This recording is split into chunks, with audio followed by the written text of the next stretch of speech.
Merci de nous rejoindre sur Radio J comme tous les matins et le mercredi. Vous le savez, nous retrouvons une semaine sur deux Patrick Caner, président du groupe socialiste au Sénat. Bonjour.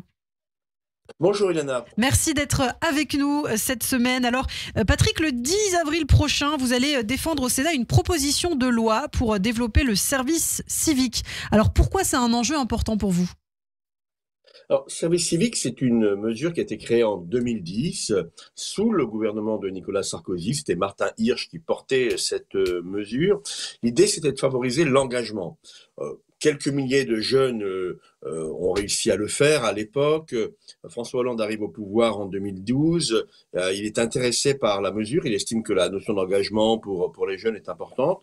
Et il décide de le développer. Moi, j'arrive au gouvernement en 2014 comme ministre de la Ville, de la Jeunesse et des Sports, et il me confie l'idée d'un grand développement, vraiment de booster le service civique, ce que je fais en arrivant à peu près à 120 000, 130 000 jeunes qui, en 2017, font leur service civique.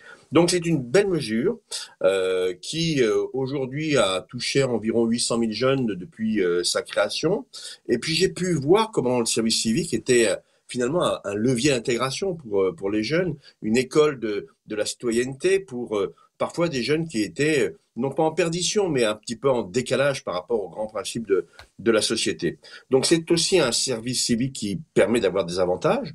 Il y a une petite indemnité de 500 €, c'est pas un emploi, je tiens à insister là-dessus.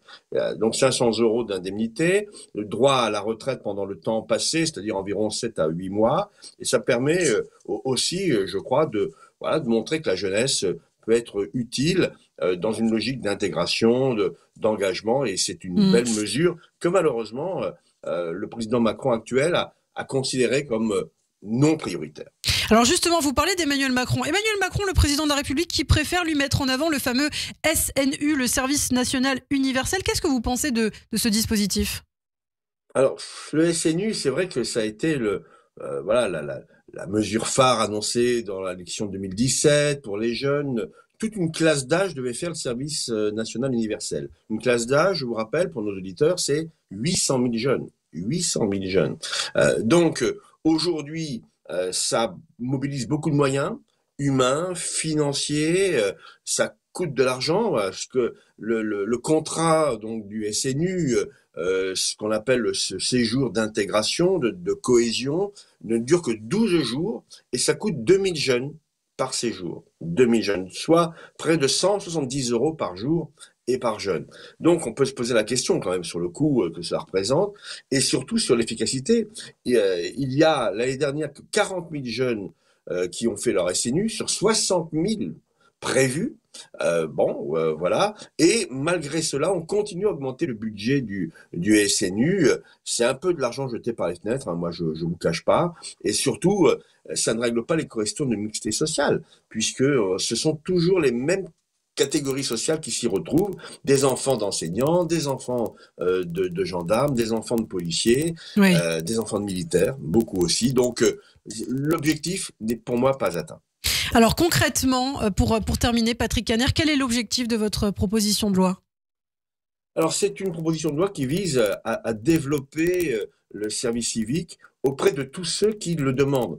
Très concrètement, il y a aujourd'hui 500 000 jeunes qui demandent à faire un service civique en moyenne par an, et on en a 150 000 disponibles. Donc il faut qu'on passe par une meilleure information, plus de moyens consacrés au service civique. Ce sont des choix budgétaires, hein, je le mesure parfaitement. Il faut passer de 500 millions à 600, 700 millions. Oui, voilà, c'est un choix budgétaire et pas celui du gouvernement actuel. Il faut aussi élargir le service civique en termes d'âge.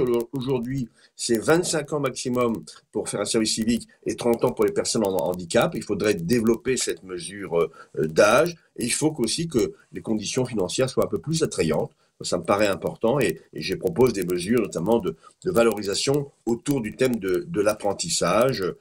Et puis, mesures symboliques, vous voyez, le Parlement, l'Assemblée nationale, le Sénat ne peuvent pas engager, c'est pas une embauche, c'est pas un emploi, j'insiste là-dessus, engager des services civiques. Et bien là, avec cette proposition de loi, ils pourront le faire. J'espère qu'elle sera votée le 10 avril prochain et après qu'elle pourra prospérer à l'Assemblée nationale.